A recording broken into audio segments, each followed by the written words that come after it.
9·18事变后，北平故宫博物院接到指令，准备将文物装箱南迁。1933年2月6日夜，从午门广场出发，南迁正式拉开序幕。历时5年，几经辗转，9000多箱故宫文物于1938年5月抵达重庆，分3处秘密存放。其中3694箱文物安置在安达森洋行的4个仓库中。2021年6月，修缮一新的安达森洋行老建筑正式对公众开放，它也有了新的身份——故宫文物南迁纪念馆。站在这块基地看长江对面，朝天门码头已经不复存在了，现在是一组超高层。反过来看呢，这片呢是叫重庆古城风貌核心保护区吧。山并不高，山和它上面的建筑有一非常协调的一个尺度。一共有8个建筑，当时呢就都编了号，从1到8。一共建筑面积是2700，高差差个5、6层，房子的位置都没动嘛，真的修，真的改造，然后真的新建，也没做假古董啊，不到4年。第1号呢，离江边最近，唯一的一个呢，修和局部的改造并行的，向江的立面呢就完全打开了。从山脚下一直上去，是这个石板铺的台阶，左手边一排上去有4个建筑，就基本是修复的。有2个建筑可能一半垮掉了，在修复的过程中呢，那行架的做法是不一样的。完全修复的地方呢是用原木，完全塌掉的那一半呢用的是胶合木。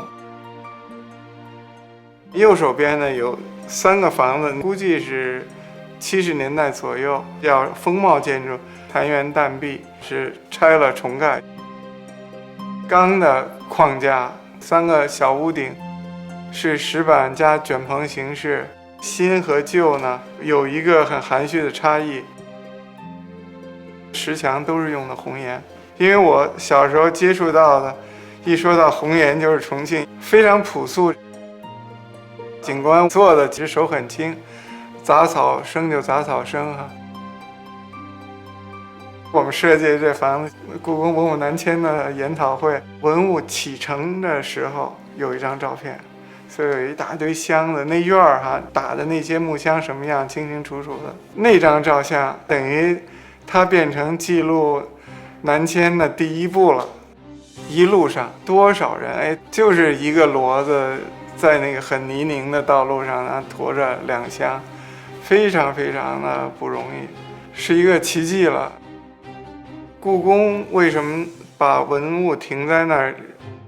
安达森洋行做进出口，所以它有库房，是一家瑞典公司。当故宫的文物放在那儿的时候呢，这安达森洋行就把瑞典国旗升起来，是中立国。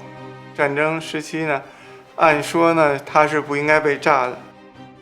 有一个缆车也保留了，可以想象故宫的文物是怎么从山底下可能拉上去的。我父亲抗战期间呢，他是一个建筑师哈，就在重庆工作，他就会给我们讲一些那个故事，就是拉警报了，把照相机给抢出来，钻了个防空洞啊。77年，我当时呢就高中毕业，坐那个船去那个重庆的一个钢厂，从朝天门码头走大台阶上去，站满了棒棒军啊，看到的重庆就是老重庆了。有老重庆氛围的地方其实很少。我们保护的其实不仅仅是几栋房子，